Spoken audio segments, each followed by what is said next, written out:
Hello students, आज हम बात करने वाले हैं आयोनिक इक्विलिब्रियम की नेक्स्ट टॉपिक की, that is salt hydrolysis.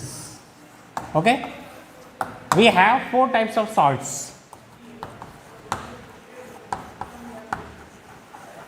Strong acid strong base, weak acid strong base, strong acid weak base, weak acid weak base. ये 4 टाइप्स के अपने पास सॉल्ट्स हैं, जिसमें से strong acid strong base type का जो सॉल्ट है उसका सॉल्ट हाइड्रोलिसिस नहीं होता. अब आप क्वेश्चन आता है why, because what is the meaning of hydrolysis. अगर मैं एक सेंटेंस में कहना चाहूँ की कंसेप्ट की अगर बात करें, hydrolysis means whenever there is a change in concentration of H plus or OH minus of water takes place due to addition of salt. Whenever there is a change in H plus or OH minus ion concentration takes place due to addition of salt, then that is known as salt hydrolysis. यानी किसी salt को water में डालने पर water के जो H plus या OH minus ion है, कोई भी सॉल्ट है उसको डाला वाटर में डालने पर H प्लस या OH माइनस अगर चेंज हो गए तो क्या है, वो हाइड्रोलिसिस है. क्लियर. और अगर H प्लस और OH माइनस आयन की कंसंट्रेशन चेंज नहीं रहती, यानी pH अभी भी कितनी रहती है 7, देन वो हाइड्रोलिसिस नहीं होगा. तो जैसे हम strong acid strong base example ले लेते हैं, NaCl को वाटर में डिजोल्व करते हैं, बताओ क्या होता है, नो चेंज इन pH. इसका मतलब वो सॉल्ट हाइड्रोलिसिस नहीं है. उस सॉल्ट को वाटर डैम में डालने पर उसका हाइड्रोलिसिस नहीं होता. किसका? वाटर का लाइसिस नहीं होता. हाइड्रोलाइसिस में हाइड्रोलाइसिस का मीनिंग है HOH का लाइसिस. ठीक है. तो जैसे अपन ने कोई सॉल्ट डाला है, उस सॉल्ट का एक पार्ट इससे रिएक्ट कर लेता है और इसका अगर लाइसिस हो जाता है, then the process known as salt hydrolysis. एक एग्जांपल ले लेते हैं, जैसे CH3COONA को पानी में डाल दो. When we add CH3COONA in water, what happened? इसके बाद 2 आयंस है, एक CH3COO माइनस और एक Na प्लस. इनमें से ये जो CH3CO माइनस आयन है, ये इससे रिएक्ट कर लेगा. किससे? H प्लस से. और क्या बना लेगा? CH3COOH. बोलो, बात समझ में आ रही है? और Na प्लस और OH माइनस आयन सॉल्यूशन में फ्रीली अवेलेबल होंगे. ये दोनों आयंस अवेलेबल है अपने पास में. तो बताओ, due to addition of this salt, ये जो सॉल्ट था इसको जैसे ही वाटर में डाला, वाटर में से H प्लस कम हो गए और OH माइनस इंक्रीज हो गए, तो pH क्या हो जाएगी? इंक्रीज हो जाएगी, यानी pH ग्रेटर देन 7 आएगी. इसका मतलब ये क्या हो गया? सॉल्ट हाइड्रोलिसिस है. तो आपके जो पहला क्वेश्चन बनता है एग्जाम में, पहला जो क्वेश्चन बनेगा वो क्वेश्चन क्या बनेगा बताओ? जो पहला क्वेश्चन बनेगा वो क्या है कि which of the following salt show salt hydrolysis, या किस सॉल्ट का सॉल्ट हाइड्रोलिसिस होता है. मैंने ऑप्शंस दिए, Na2SO4,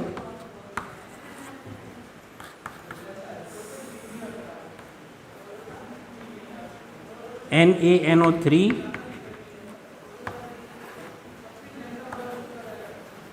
BaCl2,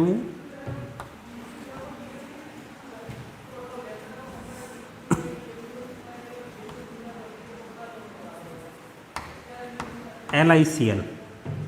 किस सॉल्ट का सॉल्ट हाइड्रोलिसिस होगा? इसका, इसका या सबका?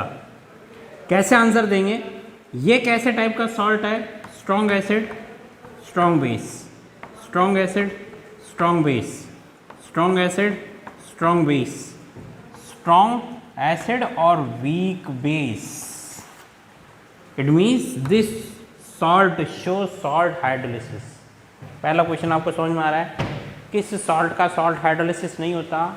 स्ट्रॉन्ग एसिड स्ट्रॉन्ग बेस से जो मिलके बना होता है सॉल्ट, उसका सॉल्ट हाइड्रोलिसिस नहीं होता। कोई ना कोई एक कंपोनेंट क्या होना चाहिए? वीक होना चाहिए। वीक एसिड हो, वीक बेस हो, या फिर दोनों ही एसिड और बेस क्या होने चाहिए? वीक। तो मुझे लगता है ये पहला टॉपिक आपको डेफिनेशन आपको समझ में आ गई होगी। सॉल्ट हाइड्रोलिसिस क्या है?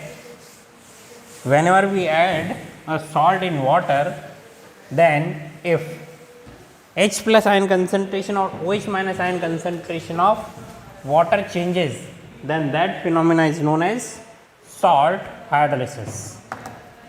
So that we have three types of salt hydrolysis. पहला अपने पास हो गया week acid strong base, second हो गया strong acid weak base, third हो गया अपने पास वीक एसिड वीक बेस। अब अगर आयनिक इक्विलिब्रियम की बात करते हैं तो अपने को क्या करना है? पीएच कैलकुलेट करना है। क्या करना है? पीएच कैलकुलेट करना है। तो डेरिवेशन से जो हमारे किसी काम के नहीं, तो मैं डायरेक्ट लिखता हूँ the formula of pH for weak acid strong base type of salt. तो फॉर्मूला है pH equals to 7 plus half pK plus half log C। यहाँ अपने पास फॉर्मूला है pH equals to 7 minus half pKb minus half log C। और weak acid weak base में formula अपने पास pH equals to 7 plus half pK minus half pKb। ये तीन फॉर्मूला अपने पास टोटल है सॉल्ट हाइड्रोलिसिस के लिए, जहाँ पर Ka क्या है? Dissociation constant of weak acid. ठीक है, जो कंपोनेंट वीक होगा that is responsible for hydrolysis. The component which is in weak in nature that is responsible for hydrolysis. ये ध्यान रखना, क्या बोल रहा हूँ मैं? जो कंपोनेंट वीक है, weak acid weak base, weak acid weak base, तो जो कंपोनेंट वीक होता है that is responsible for hydrolysis. Strong component hydrolysis के लिए रेस्पॉन्सिबल नहीं है। तो ये किसका है? ये एसिड का है, तो ये कंसंट्रेशन भी किसकी होगी? ये अपने पास कंसंट्रेशन हो गई सॉल्ट की, जो अपने सॉल्ट ऐड किया है। ये किसका हो गया? Kb, ये बेस का हो गया। ये Ka एसिड का और Kb किसका हो गया? बेस का। बोलो क्लियर है? तो Kb हो गया dissociation constant of weak base. Clear? अब वन एक एक करके क्वेश्चंस करते हैं। पहला क्वेश्चन मैंने कहा 0.01 m CH3COONA, इस सॉल्यूशन का पीएच कैलकुलेट करना है। अगर Ka फॉर CH3COOH कितना गिवन हो? 1.8 इंटू 10⁻⁵। क्लियर? क्वेश्चन आपको समझ में आया होगा। क्या दे रखा है? सबसे पहला काम अपने को दे रखा है salt, identification of the question. It is a salt. Salt की क्या कैलकुलेट करनी है? पीएच। सॉल्ट किस टाइप का सॉल्ट है? ये week acid strong base type का सॉल्ट है। किस टाइप का सॉल्ट है? स्ट्रॉन्ग बेस और वीक एसिड। तो इसके लिए पीएच का फॉर्मूला अपने पास 7 plus half pK plus half log C। क्या K आपको गिवन है? ये रहा। कंसंट्रेशन गिवन है, ये रही। टू इजी टू सॉल्व, बस pK निकालना है। तो K कितना गिवन है? K equals to 1.8 into 10⁻⁵। इसका log ले लें तो log Ka इक्वल्स हो जाएगा log 1.8 इंटू 10⁻⁵। ये पॉइंट मैं हटा देता हूँ और इसको अप्रॉक्स 2 ले लेते हैं अपन, है ना। ये हो गया log 2 इंटू 10⁻⁵ अप्रॉक्स। ठीक है, अब ये हो गया अपने पास log 2 प्लस log 10⁻⁵। log 2 0.3010, ये -5 log 10 की वैल्यू कितनी हो गई? 1। ये कितना आ गया? माइनस का 4.7 अप्रॉक्स आ गया। क्या? log के ए, ये माइनस इधर दे दे, ये बन जाएगा माइनस लॉग के ए इक्वल्स टू 4.7 और माइनस लॉग का मतलब क्या होता है पी, तो पी के ए कितना आ गया 4.7। तो अपने पास हो गया फॉर्मूले में 7 प्लस हाफ पी के कितना 4.7 plus half log c, concentration कितनी गिवन है 10⁻⁻², तो हो गया 7 प्लस और ये -2 कहाँ जाएगा, यहाँ पर आ जाएगा, तो ये -2 इंटू 1/2 लॉग 10, लॉग 10 की वैल्यू कितनी हो गई 1, ये कितना हो गया 1, ये कितना हो गया 9.35 माइनस 1, ये हो गया 8.35। ये अपने पास पीएच आ गई किसकी, week acid strong base type salt जिसकी कंसंट्रेशन हमारे को गिवन है। क्वेश्चन समझ में आया होगा। सॉल्ट हाइड्रोलिसिस का मीनिंग समझ में आया आपको। सॉल्ट हाइड्रोलिसिस का मतलब क्या है, whenever we add a salt in water that salt change the concentration of H plus or OH minus of water, which means pH changes from 7, then that phenomena is known as salt hydrolysis, that is known as salt hydrolysis। समझ में आ गया। जब कभी salt को डालेंगे pH का change होना। कौन pH को चेंज नहीं करता, तो एक ही टाइप का सॉल्ट है स्ट्रॉन्ग एसिड स्ट्रॉन्ग बेस जो वाटर की pH को चेंज नहीं करता, यानी वाटर की pH क्या रहती है 7 ही रहती है। जैसे NaCl जो अपने पास स्टेबल सॉल्ट है, पानी में डालो pH 7 ही रहेगी, तो क्या उस सॉल्ट को वाटर में डालना सॉल्ट हाइड्रोलिसिस का आंसर है, नहीं। तो अपने पास 3 टाइप के सॉल्ट हाइड्रोलिसिस बचते हैं, week acid strong base, strong acid weak base, weak acid weak base. Clear है।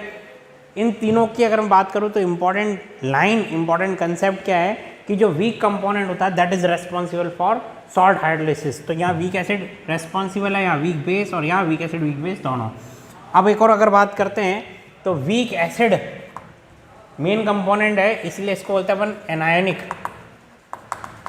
Salt hydrolysis. क्या होता है, एनायनिक सॉल्ट हाइड्रोलिसिस। यहाँ वीक बेस की जैसे इसको बोलते हैं कैटायनिक सॉल्ट हाइड्रोलिसिस, और इसको anionic cationic, anionic cationic. PH की अगर बात करें तो स्ट्रॉन्ग बेस होने की वजह से जो पीएच है वो 7 प्लस आएगी, यानी पीएच क्या आएगी pH ग्रेटर देन 7, क्योंकि स्ट्रॉन्ग बेस है, स्ट्रॉन्ग बेस है तो pH ग्रेटर देन 7, 7 प्लस। यहाँ स्ट्रॉन्ग एसिड है तो pH 7 माइनस आ रहा है, यानी pH लेस देन 7। यहाँ pH depends on Ka and Kb। तो अगर एसिड का डिसोसिएशन ज़्यादा हो रहा है तो एसिडिक होगा, बेस का डिसोसिएशन हो रहा है ज़्यादा तो बेसिक होगा। क्लियर है। एक और क्वेश्चन करते हैं।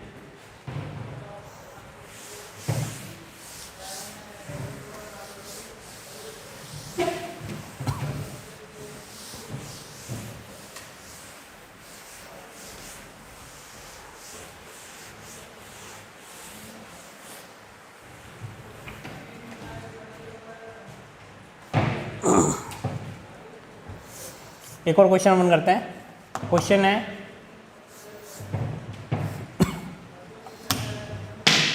(0.001 m KCN), ठीक है, और इसका अपने को गिवन है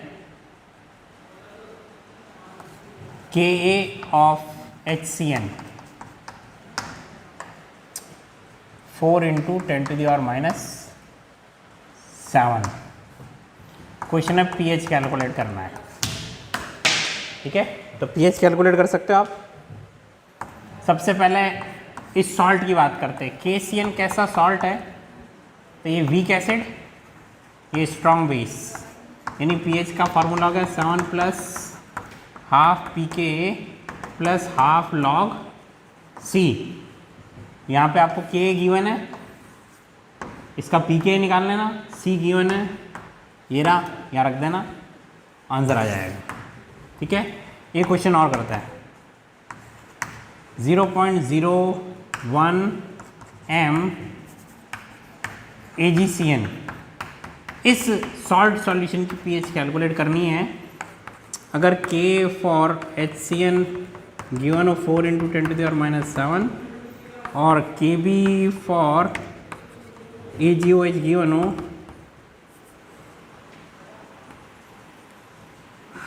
2 × 10⁻⁸।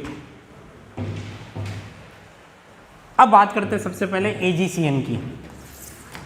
तो AgCN कैसा सॉल्ट है? तो AgOH और HCN दोनों की अगर बात करता हूँ तो ये दोनों ही क्या है? वीक एसिड और वीक बेस। यानी जो pH का फॉर्मूला बनेगा, pH बनेगा 7 + ½ pK - ½ pKb। 7 आपके पास है, ½ pK, K गिवन है, इसका pK निकाल लेना। बोलो बात समझ में आ गई? K भी गिवन है, pK भी निकाल लेना। pK भी आ जाएगा, दोनों की वैल्यू पुट कर देना, आंसर आ जाएगा। बोलो बात समझ में आ गई? अब मैं यहाँ एक टर्म यूज कर रहा हूँ, degree of hydrolysis. And degree of hydrolysis को ले लिया अपने small h and hydrolysis constant. Hydrolysis constant KH। ये टर्म्स भी थोड़ा सा अपन देख लेते हैं। वैसे तो ये जो फॉर्मूले मैंने बताया, इससे मैक्सिमम क्वेश्चन आपके शॉर्ट हाइड्रोलिसिस के सॉल्व हो जाएंगे। फिर भी अपन दो टर्म और देखते हैं, degree of hydrolysis and hydrolysis constant. तो डिग्री ऑफ हाइड्रोलिसिस की अगर बात करते हैं तो मैंने पहले एक सॉल्ट ले लिया CH3COONA, इसको वाटर में डाला, क्या बनेगा? CH3COOH और NaOH। लेकिन जैसा आपने डिस्कस किया कि जो स्ट्रॉन्ग कंपोनेंट है that not participate in the reaction, so that's why we are only considering the weak component. तो यहाँ पे वीक कंपोनेंट CH3COO-, केवल इसी को कंसीडर करना है। अब यहाँ अगर मैं वाटर कंसीडर करता हूँ तो लिखूंगा K इक्विलिब्रियम। K इक्विलिब्रियम क्या हो जाएगा? Product upon reactant. और अगर वाटर की कंसंट्रेशन इक्विलिब्रियम कांस्टेंट से मल्टीप्लाई कर देता हूँ तो ये बन जाएगा अपने पास हाइड्रोलिसिस कांस्टेंट। क्या बन जाएगा? Hydrolysis constant.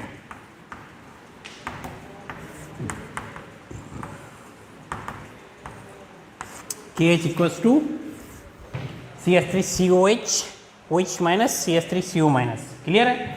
अब यहाँ अगर बात करते हैं, स्टार्टिंग में अपन कंसंट्रेशन लेते C, वाटर एक्सिस में ये 0 0, और इक्विलिब्रियम आते आते यहाँ डिग्री ऑफ हाइड्रोलिसिस कितना हो जाता है? H।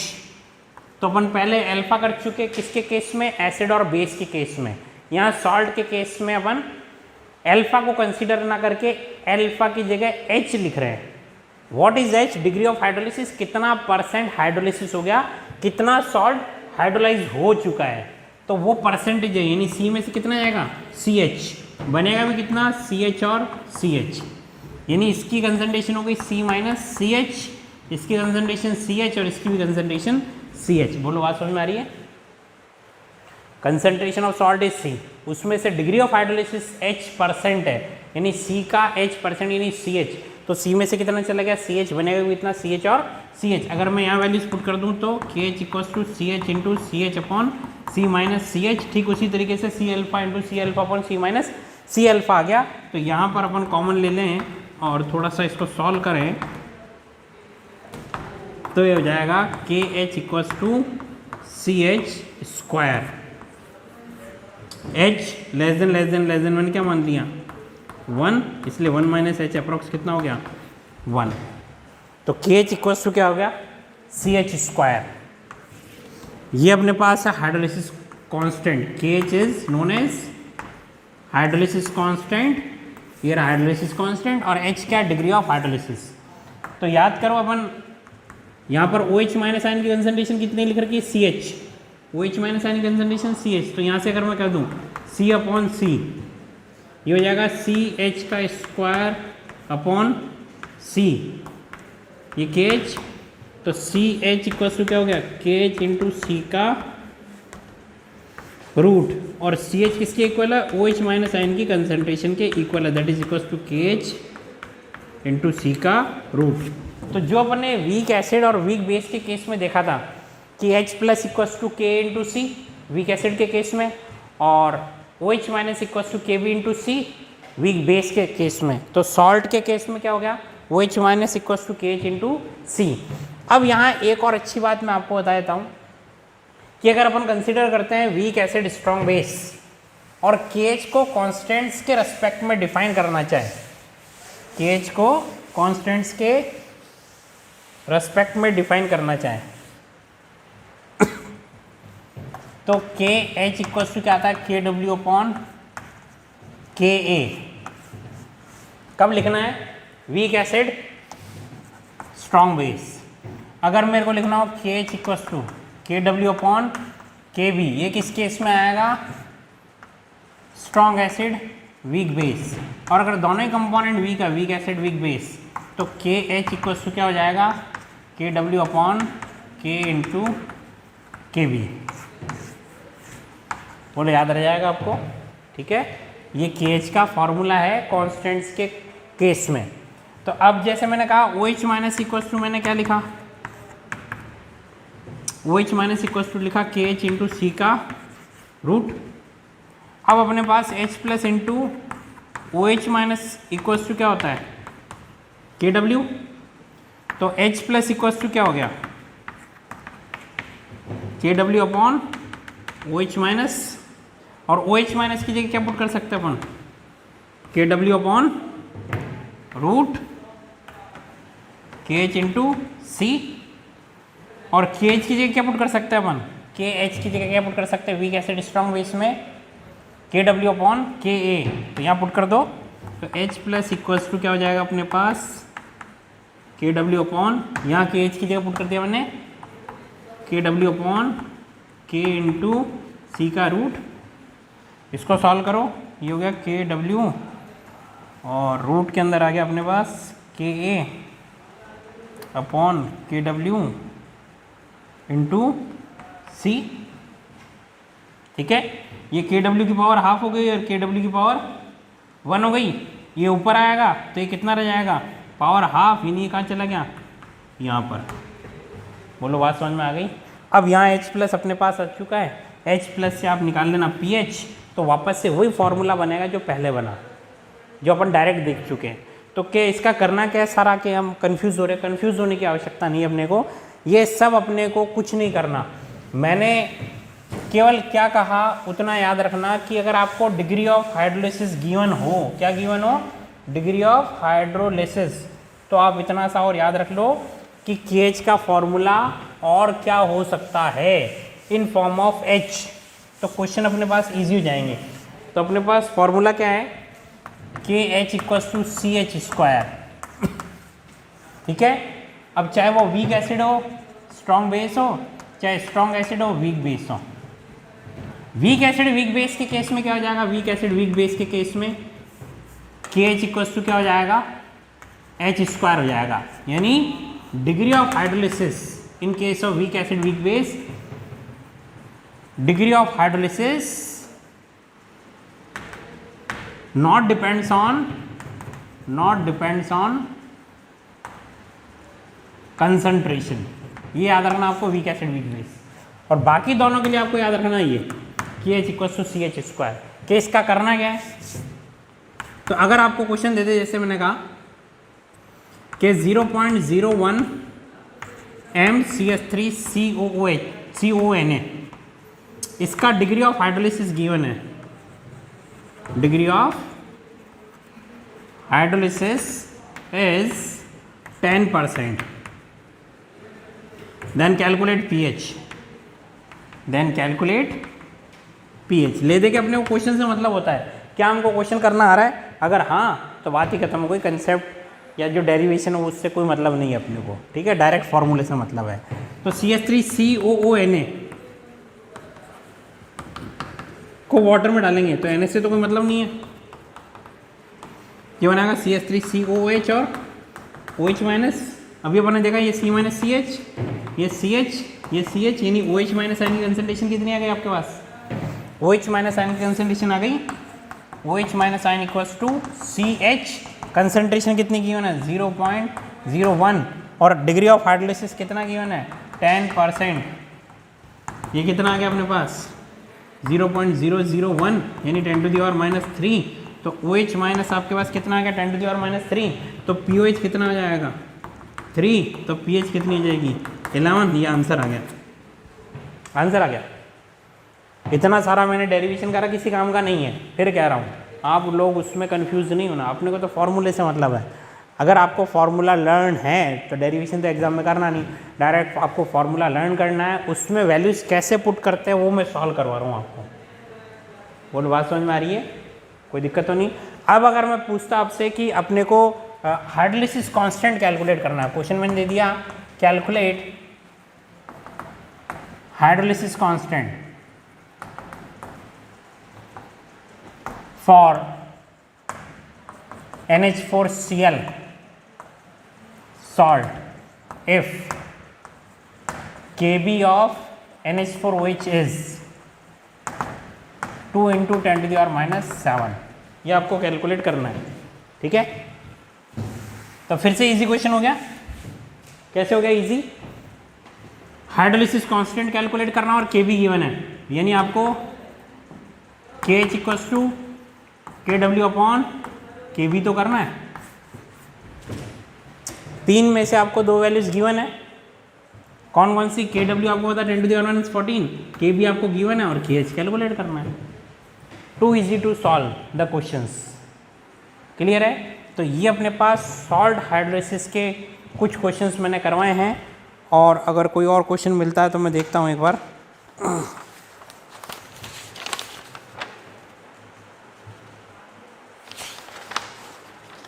प्रीवियस ईयर्स में आप देखना सॉल्ट हाइड्रोलिसिस के।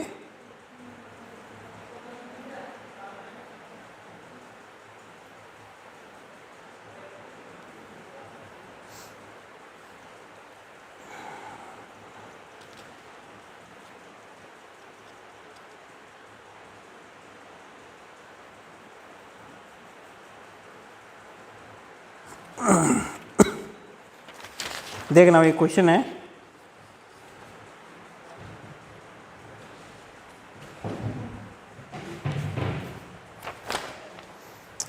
सॉल्ट हाइड्रोलिसिस तो नहीं बोलूँगा, लेकिन थोड़ा सा इसी कंसेप्ट के ऊपर बेस्ड है कि आप कैलकुलेशन आप कर सकते हैं।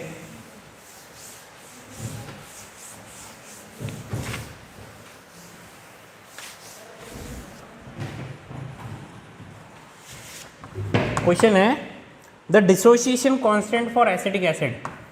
एसिटिक एसिड का डिसोसिएशन कांस्टेंट यानी K गिवन है 1.5 × 10⁻⁵, and dissociation constant for HCN। HCN का भी डिसोसिएशन कांस्टेंट गिवन है आपको 4.5 × 10⁻10। Then equilibrium constant for the equilibrium, ये आपको कोई इक्विलिब्रियम गिवन है,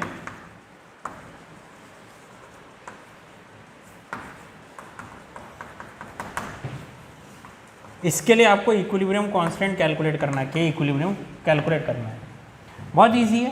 पहले मैंने इसको तोड़ के लिखा CH3COOH कैसे डिसोशिएट होगा CH3COO माइनस, तो इसका इक्विलिब्रियम कांस्टेंट मान लेते K1। कैसे लिखेंगे CH3COO minus into H plus upon CH3COOH। HCN की अगर बात करते हैं तो HCN का डिसोसिएशन कैसे होता है H plus plus CN minus, इसके लिए अपने को K2 लिखना होता, कैसे लिखते हैं H plus into CN minus upon HCN। और इसके लिए इक्विलिब्रियम कांस्टेंट की बात करते हैं तो इक्विलिब्रियम कांस्टेंट क्या हो जाता है K equilibrium equals to HCN into CH3COO minus upon CN minus into CH3COOH। ये कैलकुलेट करना है और ये दोनों गिवन है। क्या आप इन दोनों इक्वेशन की हेल्प से ये इक्वेशन बना सकते हो? तो मुझे HCN ऊपर चाहिए और CH3CO माइनस ऊपर चाहिए, CH3CO माइनस ऊपर, HCN भी ऊपर चाहिए। तो यानी K1/K2 अगर कर दूँ, K1/K2 करके देखना, डिवाइड कर दो K1/K2, K1/K2 ये ऊपर आ जाएगा, H प्लस से H प्लस गया, तो अपने पास क्या बच गया K1/K2 का मतलब CH3COO माइनस, ये ऊपर आ गया मल्टीप्लाई में HCN और डिवाइड में क्या रहेगा CH3COOH into C N minus. क्या ये बन चुका है? ऊपर वाला देख लेना। यानी इस इक्वेशन का जो के इक्विलिब्रियम है that is equal to K1 upon K2। ये रहा K1, ये रहा K2, K1 अपॉन K2 कर दो, यानी इससे इसको डिवाइड कर दो, आपका आंसर आ जाएगा। बोलो बात समझ में आ रही है? बहुत इजी क्वेश्चंस आते हैं इक्विलिब्रियम के, केवल आपको फॉर्मूला समझना होता है कि किस तरीके से अपन करेंगे। एक क्वेश्चन और देखना नीट 2016 का।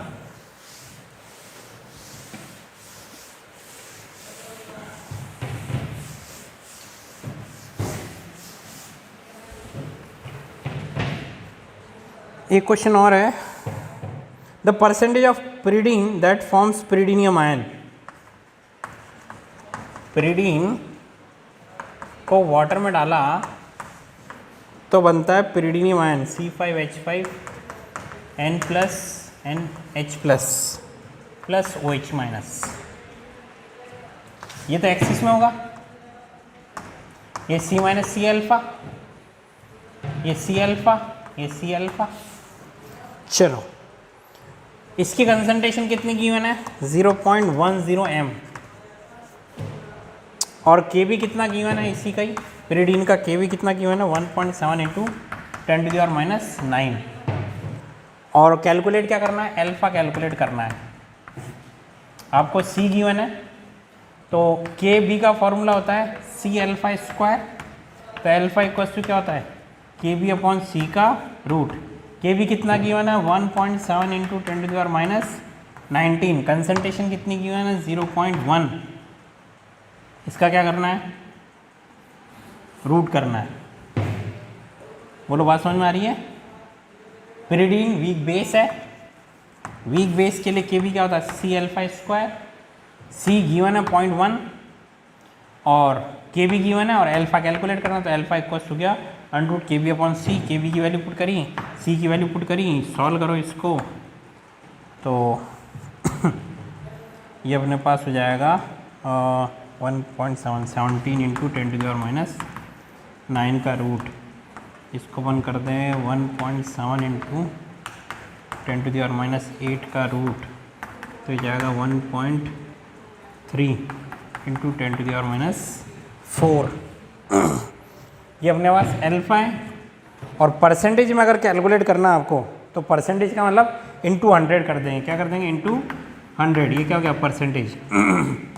तो क्या 1.3 इंटू 10⁻², या इसको मैं कह दूँ 0.013%।